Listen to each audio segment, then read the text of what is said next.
Welcome to day 1 of reviewing every LEGO set in our collection until I run out. Today we've got set number 75360, Yoda's JEDI Starfighter. This set has 253 pieces and was released in the summer wave of 2023. Initially retailed for $45 Canadian and $35 USD, which is actually what I paid for it. The box displays a nice picture on the front with the Clone Wars marking in the corner. There isn't too much happening on the back of the box. It does have the 20-year anniversary of the Clone Wars badge on the front. This set comes with 2 minifigures, Yoda and R2-D2. This Yoda is pretty much the same as the one we've seen before, however, Yoda is a Yoda, so can it really be that bad? It does come with new back printing, as you can see here. The R2-D2 is the same as we get most years, except this one has back printing, just like they've been starting to do. The build process is fairly simple, with a few Technic pieces in the wings, just to get the angle and to stop it from folding open all the way. The Technic in the wings is pretty good, and it doesn't attach too roughly. They've actually managed to add quite a bit of texturing to the build with the minimal amount of space they do have, and then a few sticker insignias on the side.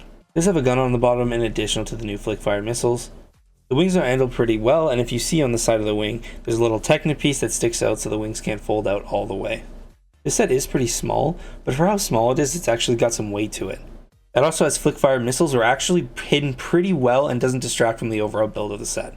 The wings fold out like this for flight mode, and if you want to put them back, they fold in like this for landing mode. R2-D2 fits in the back pretty snug. He does stick out a little bit, but with the set this small, I don't really have a problem with that. I really like the mix of gray and green on this set. It looks really well, especially even with these little tiles on the back of the wings that make it really stick out.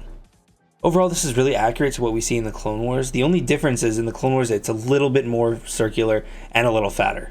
On the back, there is storage for a lightsaber, which it does stick out. However, I always appreciate somewhere to put the weapons when you have them in the cockpit. The cockpit opens in 2 places, on the top and on the bottom. The order doesn't matter when opening it up, but when closing it, you have to close the top first or the cockpit will not shut.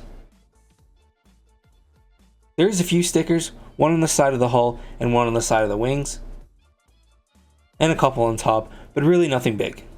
The reason this cockpit opens like this is so that you can grab Yoda out of the Starfighter, because with the small legs, he does not sit down. They fixed this issue by making a bigger cockpit and allowing for him to stand, and it's still not looking too strange. Overall, my main disappointment with this set is that it costs so much. I do think the minifigures are pretty good, and the build is solid. I just think you could have gotten more with this set. Overall, though, the build is done really well and it's really sturdy. The parts really don't move around that much and they stay in place pretty well. The only thing is, when setting it on the ground, the wings tend to fold in when you set it down. So if you're trying to display it, you'll need something to stand on because the wings will fold on as soon as it sits on the table.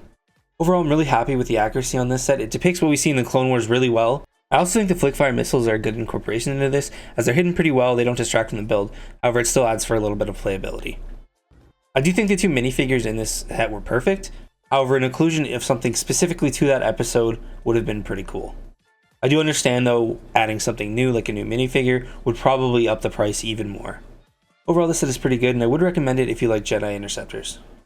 I truly think this set is worth it, and with Ahsoka Starfighter coming out at $60 Canadian, this set may not be as overpriced as I think it is. Overall, my review for this set is going to be an 8 out of 10. I think they've done a pretty good job on this set, and I can see this being fun for everyone that picks it up. That's it for this one. Comment what LEGO set you want to see next, and we'll try our best to get it out.